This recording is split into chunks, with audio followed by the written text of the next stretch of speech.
Welcome to our presentation, The Plus Project, a funding resource for LGBTQ+ not-for-profit organizations, in partnership with the Community Foundation of Tampa Bay, proudly presents the Plus Project's 2020 Grant Awards presentation, the very first.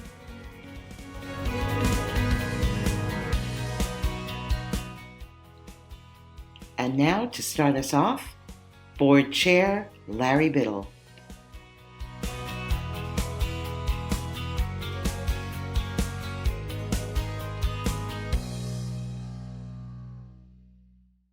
Welcome to our presentation. We're delighted to have you. This is a very important day for us, celebration of our first grant award presentations by the Plus Project. And we're delighted that we have such a great group of people and organizations that are going to receive this award. We are going to be awarding almost $55,000, which is pretty significant. And we're very proud of that. So the Plus Project actually started about 3.5 years ago. It was an idea that I was familiar with since I produced or created such an organization in Philadelphia 27 years ago. And now today that organization is giving over $1 million to local organizations in the Delaware Valley in the Philadelphia area. So we're a very important part, or becoming an important part of the fabric of resources for nonprofit organizations in the Tampa Bay area. And we are an organization. The Plus Project was created by and for the LGBT community. So we are also, I think you'll find today that these awards will reflect our basic goals, which are inclusiveness, impact, and innovation. And we're giving money to organizations that in addition to what they raise, or in addition to what they're doing, in support of activities that are significant, that are relevant, and in many times cutting edge and new. We are a good source for them to apply and to gain money. So I wanted to thank our donors who have given to us before today, so that we have the money that we are going to be allocating in grants. And I also want to thank the Community Foundation of Tampa Bay, because it was with partnership with them that we actually created and founded the organization. Let's get on with the show.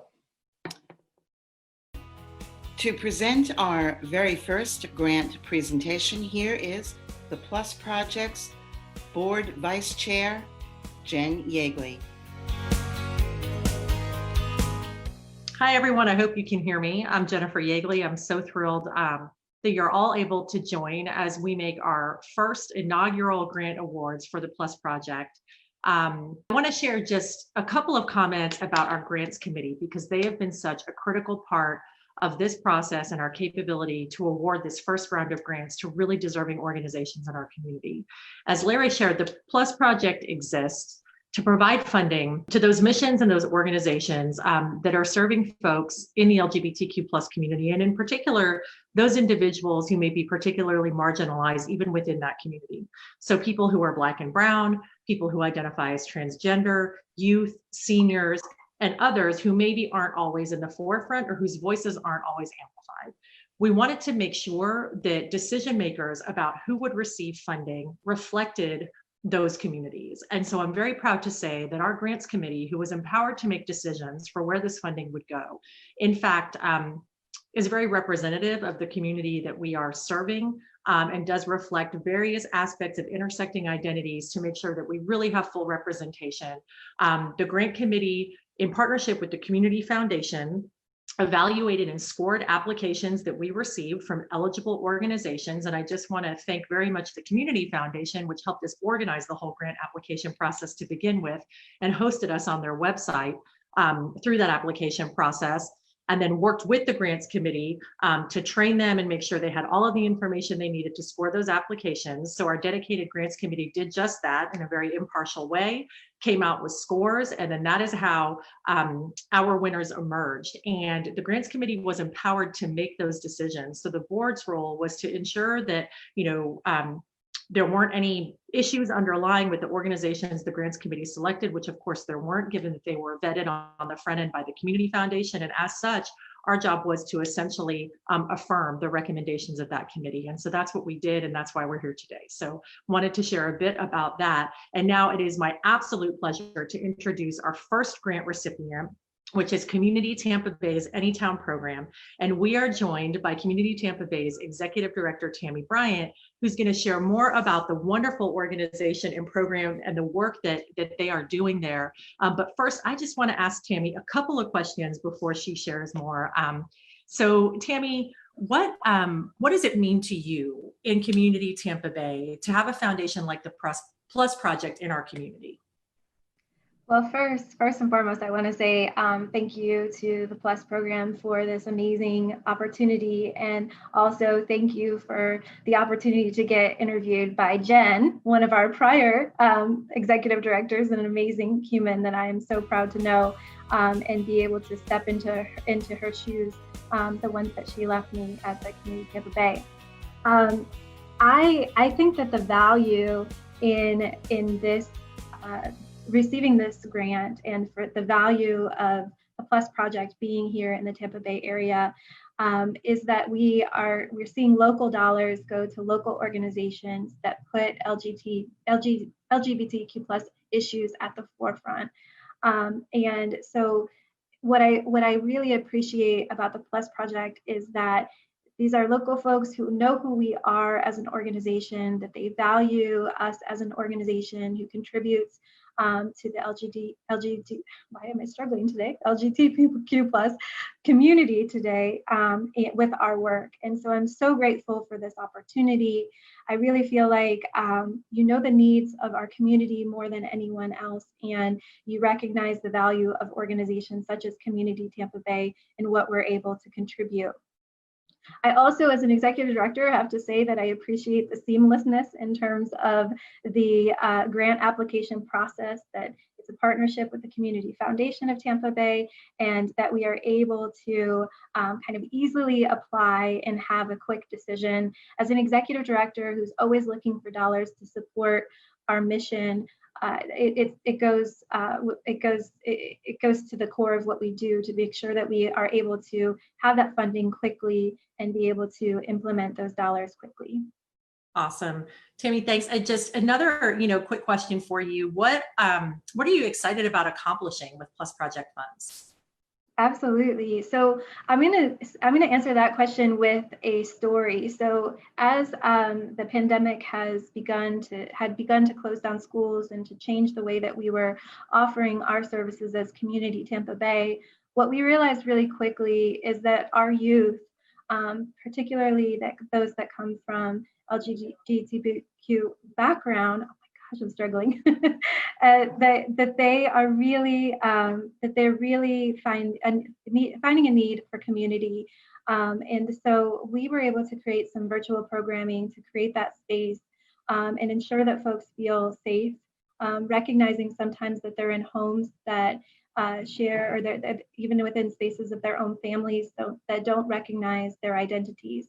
So we were able to create some virtual programming, and these dollars are going to continue to support that virtual programming and to create some spaces for our youth to be able to feel safe and to be seen and to be respected and to be celebrated within our community. Awesome. Well, Tammy, thanks again for all of the work that you do and the work that you're leading at Community Tampa Bay. I can say firsthand, I've seen the power of Anytown up close. I know what an incredible and transformative impact it has on the lives of the youth and adults who interact with it. And so I know that y'all are going to do amazing work with these funds. I want to segue to you being able to share the video that you prepared. And as you're doing that, please keep in mind to just share with us anything you want us to know that maybe the community doesn't already know about Community Tampa Bay. So thanks for your amazing work. Take it away. Absolutely, my pleasure. So yeah, we created a little bit of a visual for all of the viewers today to see a little bit more about what Community Tampa Bay does. Because I think, you know, in answering the question, what would I want everyone to know about us? I would want everyone to know that we are not just Anytown. So Anytown is one of the key programs that we have. It is a incredible a youth residential program that we offer every year, and we train about 120 different youth year over year. We've been existing here in the Tampa Bay area for 30 plus years, or actually this is our 30th anniversary, and it's a phenomenal program that gives us the opportunity for youth of all backgrounds to come together and learn about identity and to learn about their selves and to learn about other identities and other groups of people and how their experiences may be the same as well as how those experiences might be different. So right as we're starting this video now, you're going to see a lot of photos and images of our Anytown residential program. We've been hosting this for the last several years over at Ecker College, and we have a lot of fun. You'll see it's high energy. We have youth coming from all different backgrounds, coming together, connecting with one another, learning from one another, growing with each other, and again, high energy, and the ability to just learn about each other's experiences, and to be able to connect and find community with one another. This program is again a residential summer program that we have that then ties into year-round programming. And we have Anytown Advocacy Academy, which is one of the year-round programs that we offer. These are graduates of the Anytown residential camp that then are coming together to kind of fine-tune their skills and to discuss with one another the things that they've learned, as well as take it to the next step. So these folks are actually going to Tallahassee and advocating on behalf of themselves and other youth about important anti-discrimination measures in state legislation. They meet with state legislators, they advocate from their space, and are really positioning themselves to make change through state legislative action. We also this year incorporated Anytown Institute. Anytown Institute is local here in the Tampa Bay area. We train and empower our youth to have conversations with local leaders, and they come together to again strategize around changes that they would like to see in their community. And again, this opportunity is a little bit closer to home, giving them the opportunity to interact with our local officials and local leaders. And then here's a couple of visuals from our virtual programming. We've really ramped up our offerings of virtual programming ever since COVID. These are just a variety of different programs that we thought were important to help people process what is occurring within this time of COVID, and also in the wake of George Floyd's death and the protests that had followed through.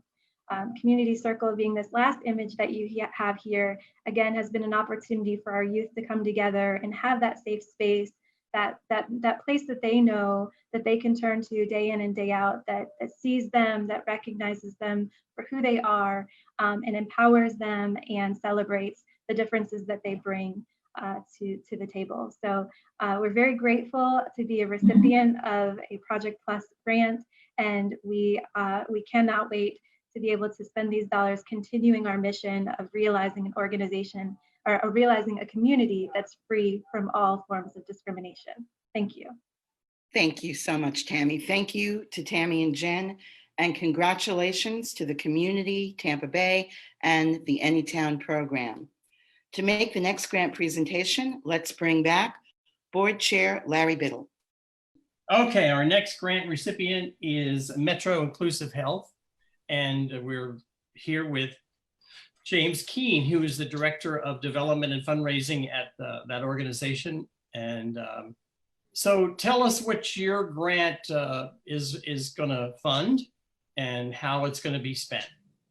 Thank you, Larry. I'm so excited to be here, and thank you to the Plus Project for allowing us this opportunity. Metro has been providing youth programming since 2014 as part of our LGBTQ community programming. And when the grant was written, the intention was that should we be awarded the prize, that it would sustain our ongoing program, which consists of weekly in-person groups for young people who identify as LGBTQ+, ages 13 to 17. That happens at our Welcome Center here in St. Petersburg on Central Avenue. And then additionally, we offer a second night at the Welcome Center, which is a much more casual night. And with the change of COVID, everything has shifted virtually. So, like so many other organizations, we've been positioned to make all of our programs available through Zoom and online platforms.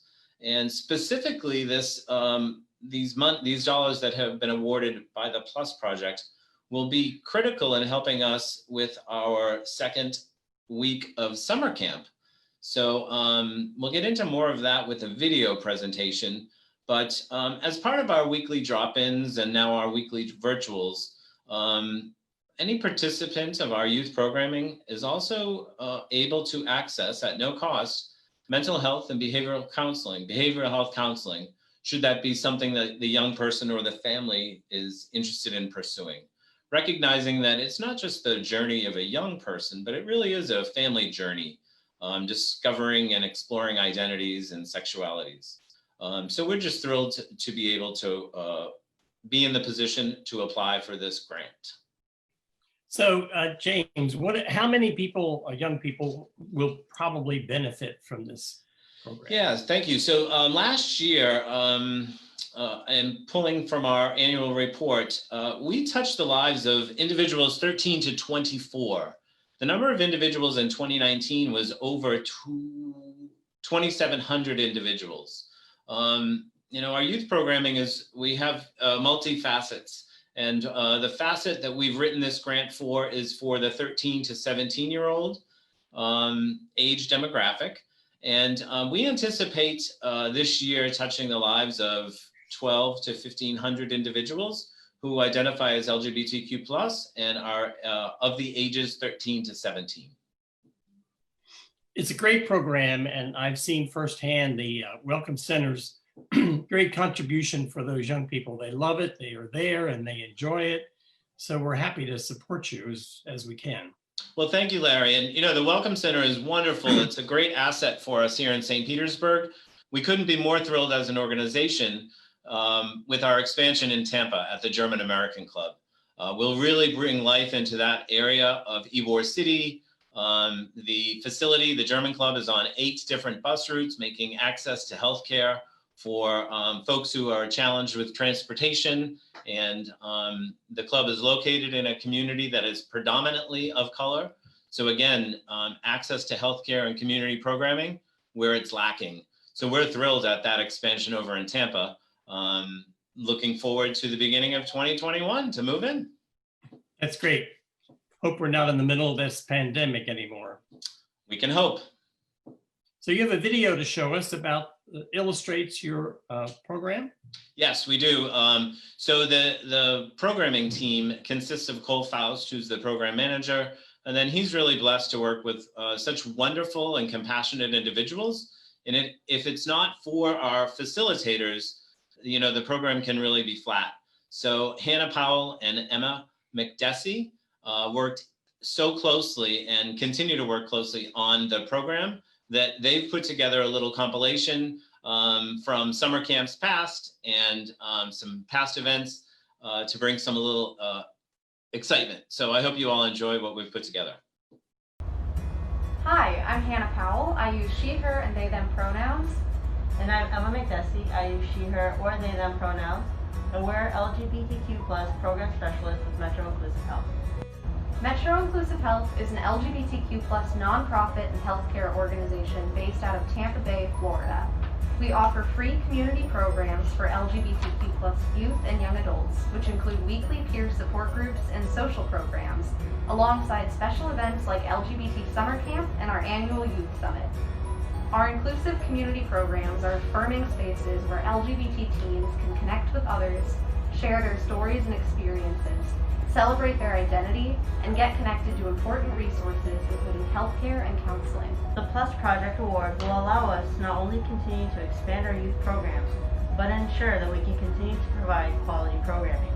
It opens the door for us to develop more youth leadership opportunities, reach youth living in rural communities outside of Tampa Bay, recruit and train more volunteers to serve as positive LGBTQ role models, provide craft supplies for our expressive arts activities in our therapeutic groups, and so much more.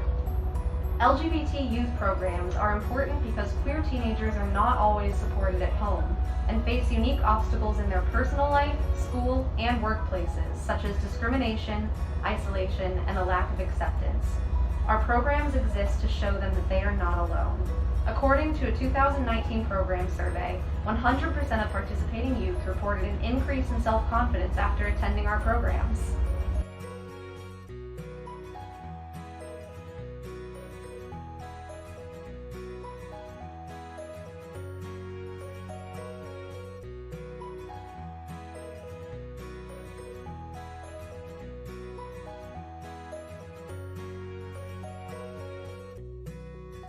On behalf of Metro Inclusive Health, thank you to the Plus Project for continuing to make our LGBTQ+ programs possible.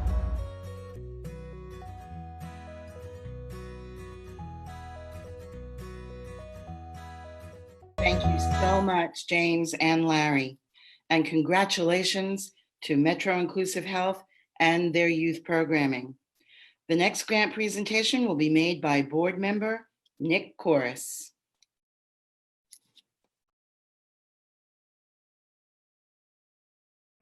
Excellent.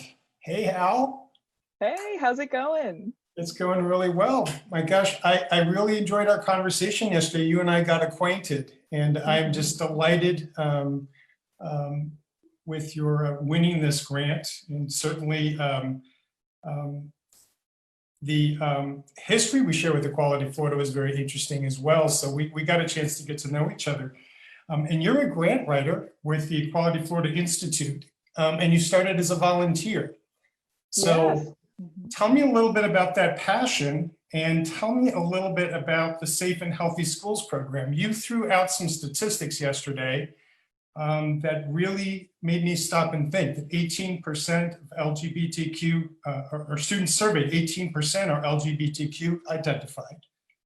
And 3.6% identify as trans, and 40%, you said, considered suicide. So why is Safe and Healthy Schools program so important?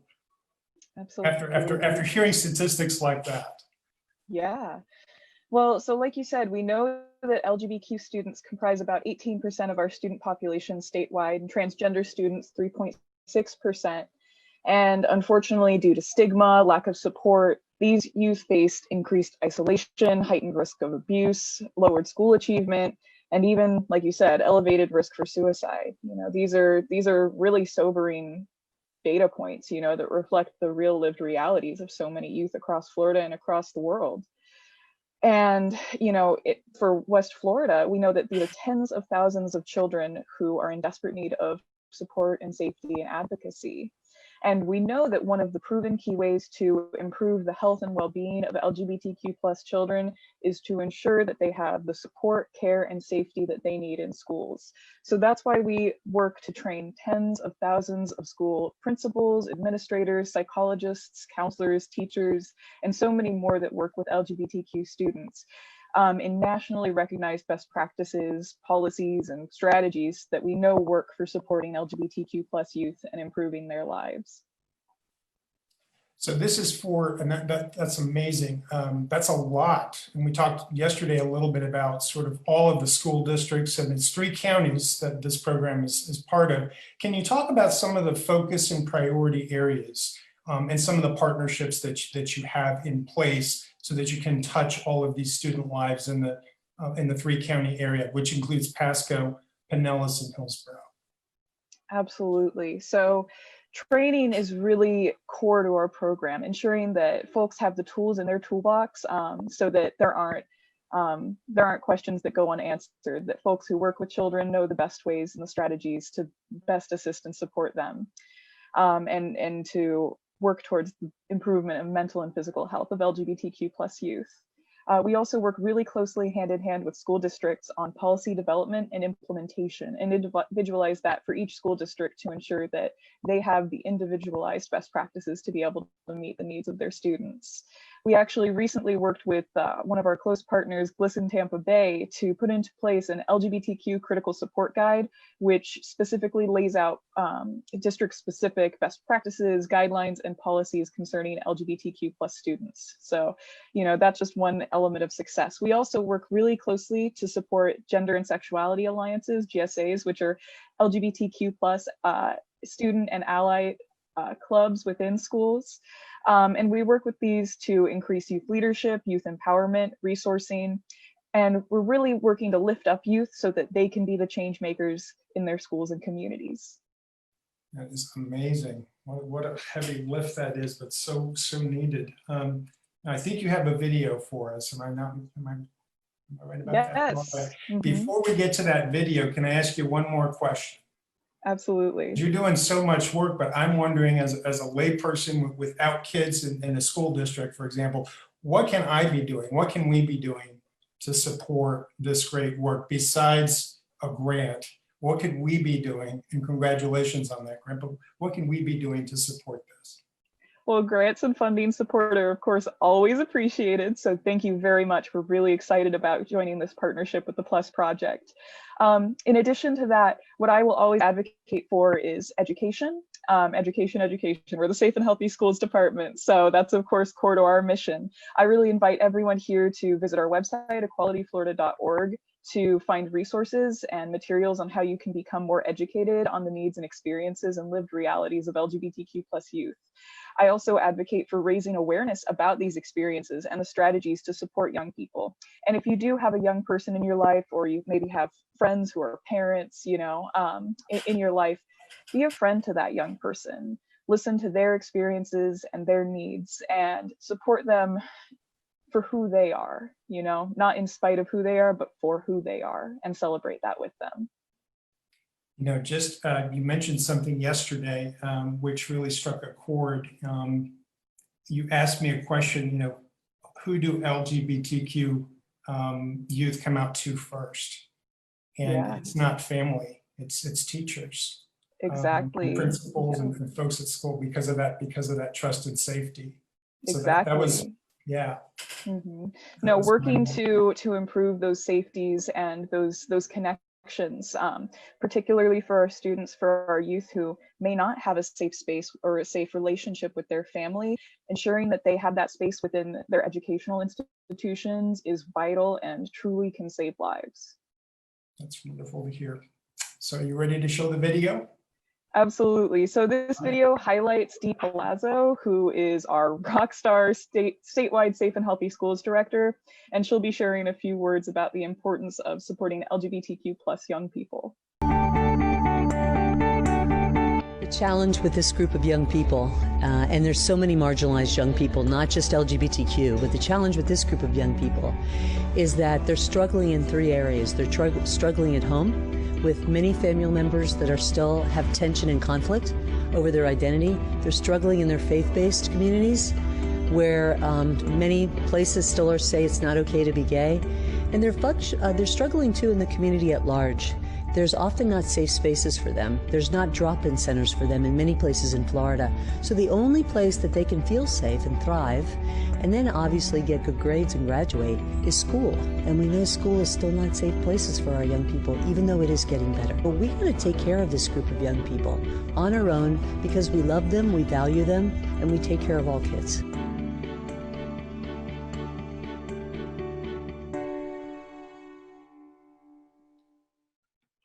Thank you so much to Nick and to Hal, and congratulations to Equality Florida Institute and the Safe and Healthy Schools program. The next presentation will be made by board member Christopher Johnson. Hi, how are you? Good evening. I have the pleasure this evening to introduce Mr. Daryl Barrett. He's the Executive Director of Youth Improvement Services. Good seeing you, Daryl.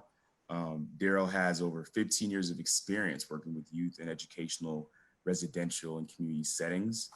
YIS also provides assistance to at-risk youth and other disadvantaged individuals in need of services to help them become employable.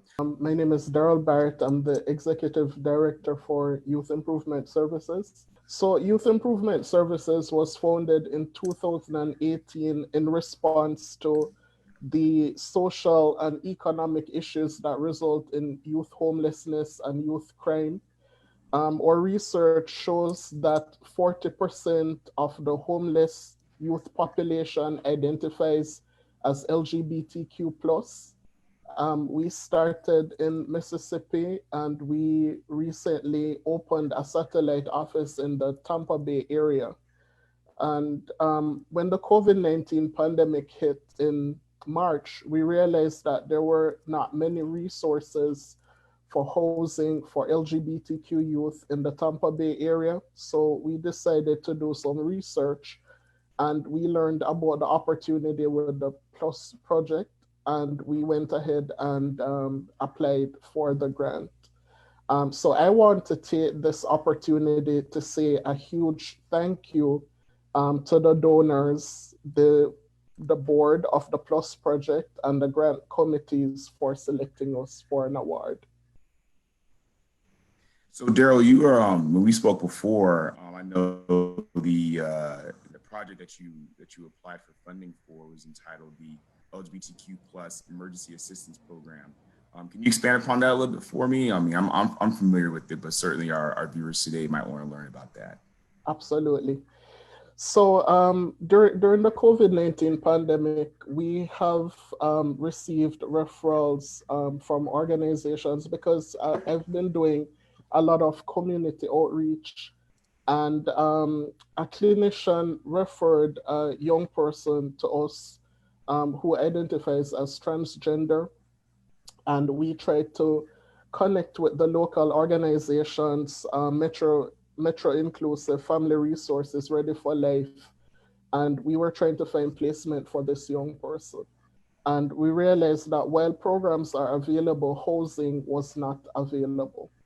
So the LGBTQ plus emergency assistance program will provide emergency housing for LGBTQ plus youth ages 18 to 24. We will provide life skills training.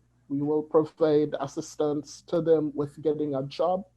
And the outcome of the program is to ensure that they're developing the skills that they need to live an independent life. So after about 6 months, they should be ready to secure permanent housing. They would have been employed, they would have had some savings.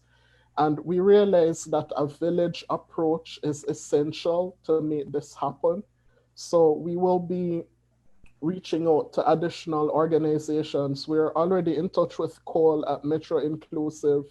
We have been in communication with Family Resources, and next I will be reaching out to Ready for Life. So what we will do is provide housing initially, emergency in a hotel or motel, and then we will move into our transitional housing where we're providing an apartment or other safe housing for LGBTQ plus youth. And while they're with us, we're working on their skills and providing general and economic assistance. No, that's excellent. I know from my professional experience and volunteer experience in the nonprofit and philanthropic sectors, housing insecurity as it relates to homeless LGBTQ youth is something very troublesome and problematic in our communities, even specifically in Tampa Bay, because that population of the community is just very hard and difficult to identify. So can you talk to me about the scope of just that aspect, like how you're able to identify these youth that are housing insecure or maybe even homeless, to be able to provide the services, critical services that you do? Okay, so the homeless youth population and the LGBTQ homeless youth, they are very good at hiding the fact that they're homeless. They're so resourceful. So the general community may not realize that it is a problem, but it is, a huge problem. LGBTQ plus youth experiencing homelessness, they are sleeping in parks, sleeping in abandoned buildings, they're sleeping in cars, they're doubled up with friends and, anybody who can take them in.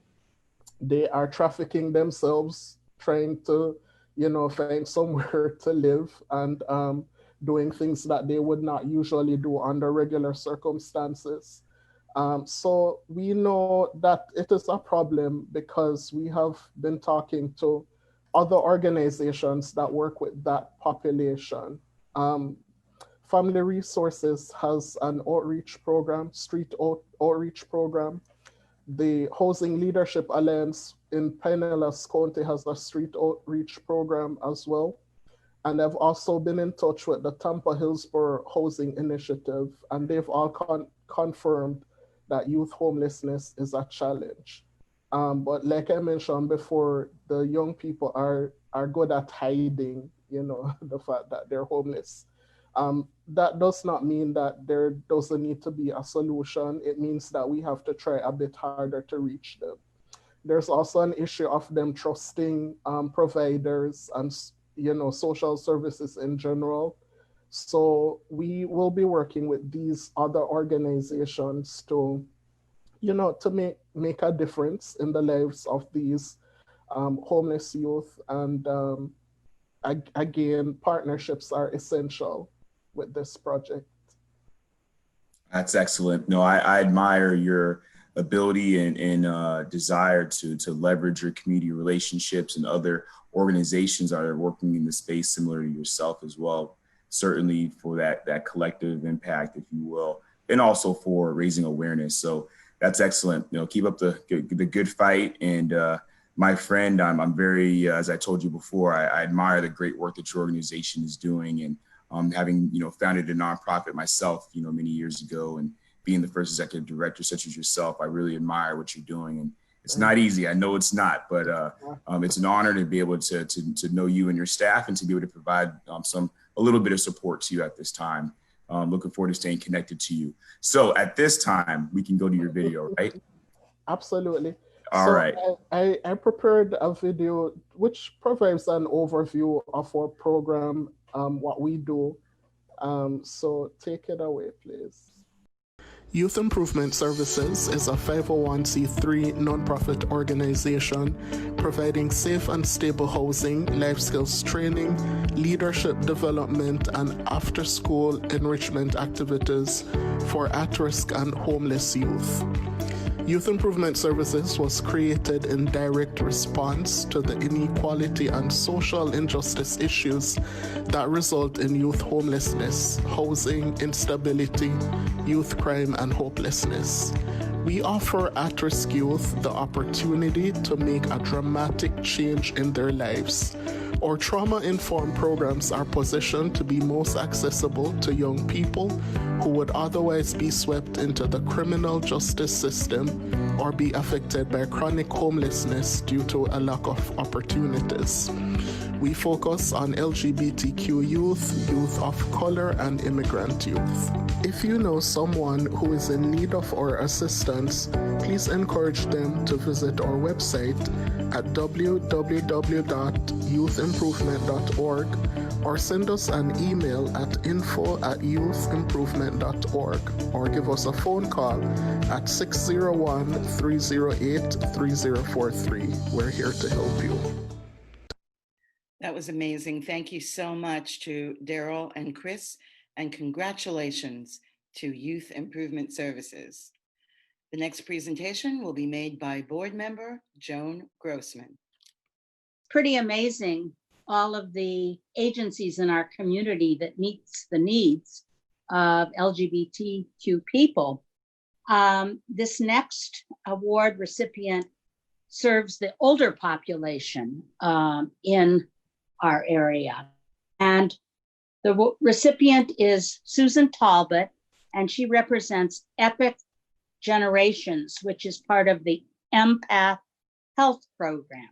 So Susan, can you tell me a little bit more about what Epic Generations is and Empath Health? Absolutely, Joan. First of all, I'd like to say thank you to the Plus Project for realizing the value in, of course, our youth needs so many services here, but our seniors is an underserved population in the LGBT community. And it's time for us to get on board with giving them everything that they've given us when they came before us. Epic Generations is part of Epic, which is part of Empath Health. They were formed about 2 years ago when a grassroots group calling themselves Project Generations came to look for a partner. And Epic looked at this, presented it to our CEO and president, who embraced it. And it just was a perfect fit for us to be able to take our services of serving our AIDS and HIV population here in Pinellas County and Tampa Bay and adding our seniors to that. So we're so excited. My position was formed to jumpstart this program earlier this year. And so we're just getting ready to get started and so excited we're going to be able to serve this much deserved, much needed services to our elder LGBTQ adults. Yes, our older folks. Your first project you described as Friendly Caller. What does that mean? So the first project that we decided to jump off with is our Friendly Caller program. And the goal behind that is to reduce social isolation and increase connectedness with our LGBTQ elders and their communities and with each other. We realized that this was the perfect time to let this jump off, because with obviously the pandemic, everybody's even a little more isolated than they usually are. 76% of our LGBTQ elders worry about having enough social support and either familiar support, their chosen families as they age.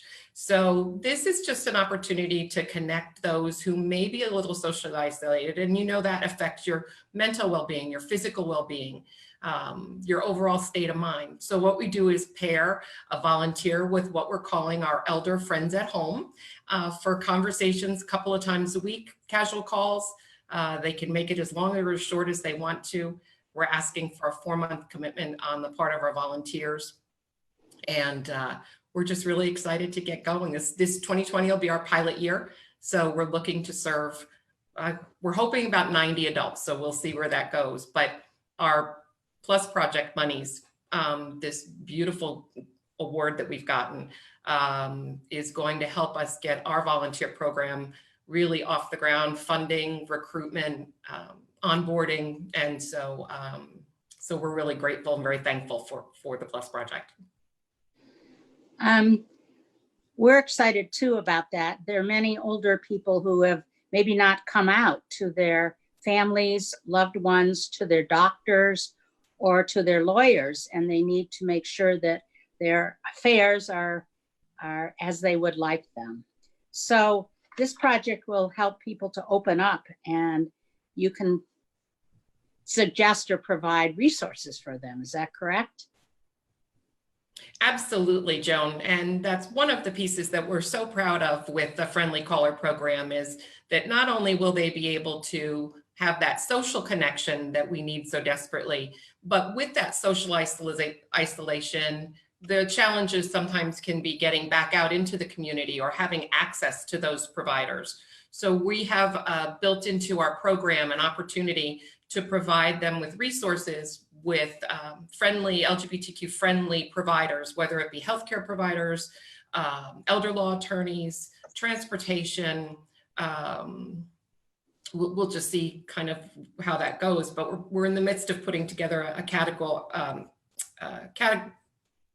that's not the word I want, catalog of resources. But we've got the opportunity to be able to meet everybody right where they are. And if they have an urgent need, we've got it built into the system that we can get them immediately connected with services if they need to. Well, it's very exciting, and I say hooray. And you brought a video that somewhat describes what you're talking about. Is that true? We did. The video actually we shot just a little bit ago. It just talks a little bit more about resources, about how to get in touch with us, a little bit more about the program. And like I said, we're just so excited to get jumping off the ground. And since you and I spoke, and since we were given the information about the award, we actually are ready to go and take our first client. So I hope you can sit back, enjoy it, and see what we've created here. I'm Susan Talbot. I am the LGBTQ Community Support Counselor here at EPIC and Empath Health.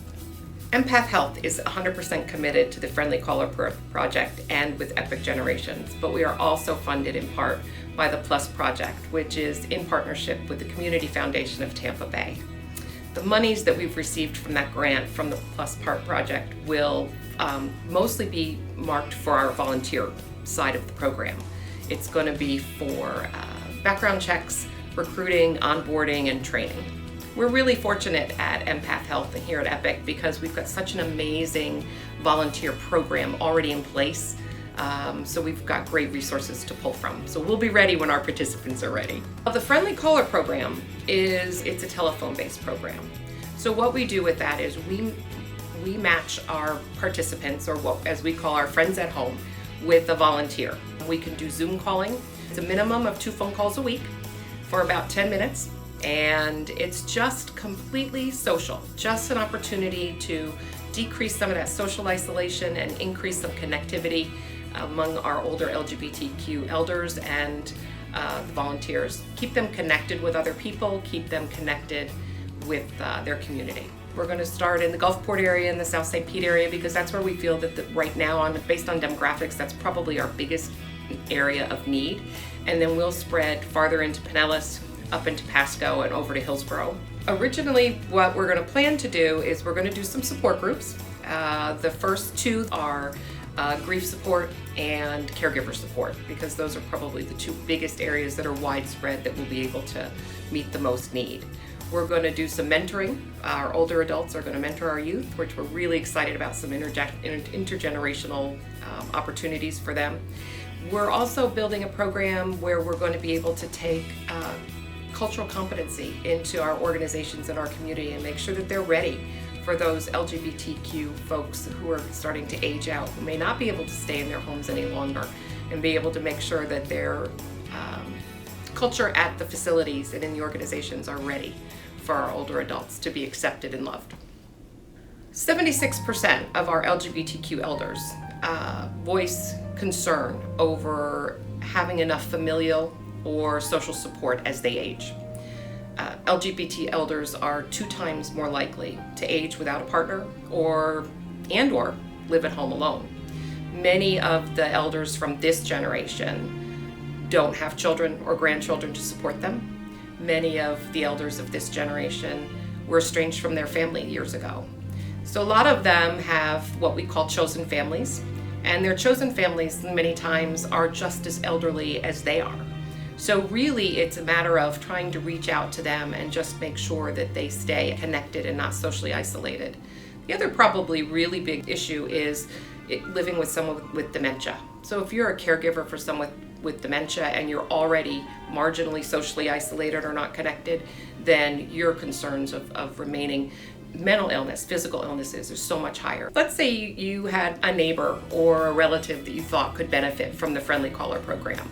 There's going to be several different avenues by which the participants can get in touch with us, which is really quite easy. We can send a packet out by mail with a self-addressed stamped envelope, return that paperwork, and as soon as we get that all back, we'll go ahead and make your match and you're on your way. Any inquiries can be found by calling the program coordinator, and that phone number is 727-328-5524. Or you can make any inquiries on the website, and our website is myepic.org.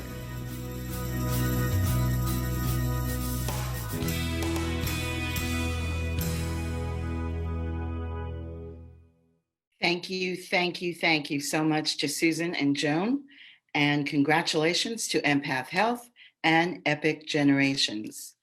The final grant award will be presented by Plus Project board member Brett Azzarelli. Thank you, Cindy. I'm happy to introduce the League of Women Voters of the St. Petersburg area, represented by Julia Sharp, our Operations Director at the League.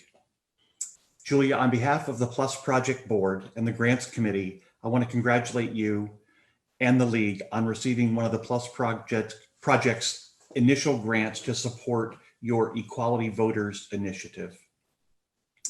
I'm personally excited that an organization such as the League of Women Voters, that's been around and established for 100 years, embraces the diversity that exists in our world today and is committed to supporting the needs of the LGBTQ plus community. Thank you very much for that. Now, I'd like to ask a couple of questions of you. If you could take a few moments to explain a little about how the League interfaces with the community and involving social justice specifically related to LGBTQ plus individuals. Great, thank you so much, Brett. The League of Women Voters is very grateful for this Plus Project Grant Award from the Community Foundation of Tampa Bay. And as you mentioned, we are a 100-year-old organization. We were founded to give a crash course in civic engagement to millions of women who had earned the right to vote, regardless of their political party affiliation. And even today, we remain nonpartisan. So our mission is simple. It's empowering voters and defending democracy. Voter suppression tactics impact LGBT, transgender, non-binary, and people of color disproportionately. And the overall goal of our project is to make voting and civic engagement fun and easy for youth and young adults in the LGBTQ community. So our league is working diligently to support voter enfranchisement and empowerment, whether it's fighting for Amendment 4, voting rights restoration for former felons, or enhanced training for our voter assistance poll monitors, specifically as it relates to trans and non-binary voters. So we're excited to expand our support of LGBTQ voters by ensuring that they have the information and the opportunity needed to exercise their right to vote. That's wonderful work that you're doing. And when I saw the grant, you as the League as a grant recipient, it struck me that through the founding of this, the Plus Project and the board, we talked always often about the flag outside and the flag inside in terms of LGBTQ plus support. And it struck me that the League of Women Voters is a true ally to the LGBTQ plus community. Can you share a little bit more about how the League is an ally to the community, to the LGBTQ plus community? Sure, and thank you so much. I'm really glad that you asked that question, because the majority of the grant award recipients are LGBTQ serving organizations who do incredible work. But the League doesn't fit squarely into that box. The priority of the League is to ensure that we emanate diversity, equity, and inclusion in practice and not just in principles. So part of that understanding is knowing when to lead and when we should take a step back and support. So we're lucky that all of the work that we do is with community partners. And that being said, every component of the Equality Voters Initiative will include members of the LGBTQ plus community. Our expertise is voter education and voter empowerment, as well as advocacy. So in such an important election year, it's imperative that every eligible voter is registered and ready to make their voice heard. Thank you for that. We're excited to see your presentation outlining the specifics of the Equality Voters Initiative. And since I've had a little peek at it before, I can't wait to attend some of the events. Please, we'll go through the presentation now. Thank you again. Thank you, Brett. So like I said, the overall goal is to make this fun and easy. We want for voting and civic engagement in general to be a positive and empowering experience for voters. We will have 3 approaches. One is empower the vote, focusing on youth fellows initiatives. The second is more of an educational piece called Turn Out the Vote. And the last is our Drag Out the Vote initiative, which in my opinion may be the most fun part of it. When we work with our youth serving organizations and GSAs, it will be both to educate and register young voters.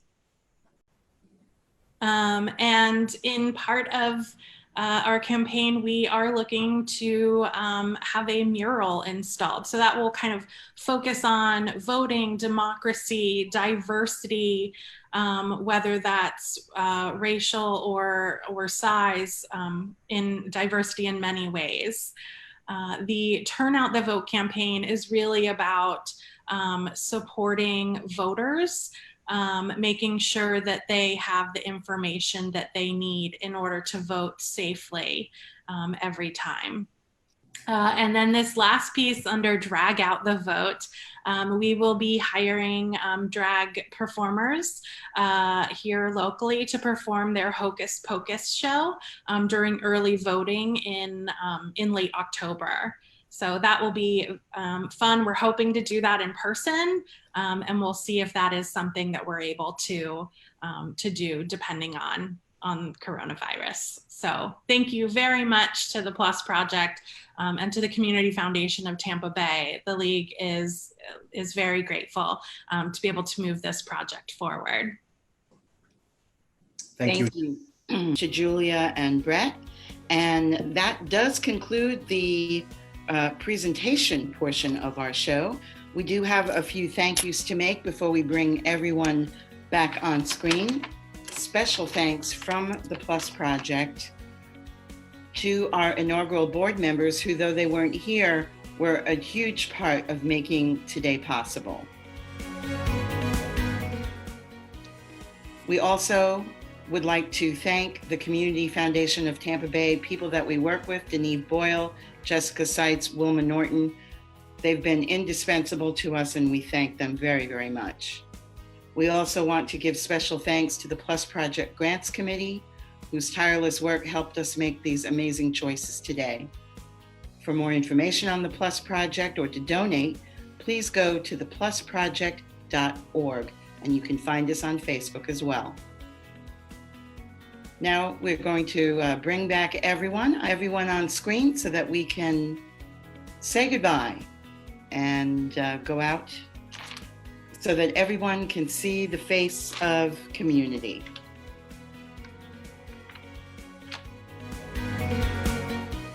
Is everybody up? On behalf of the Plus Project and the Community Foundation of Tampa Bay, thank you so much for watching.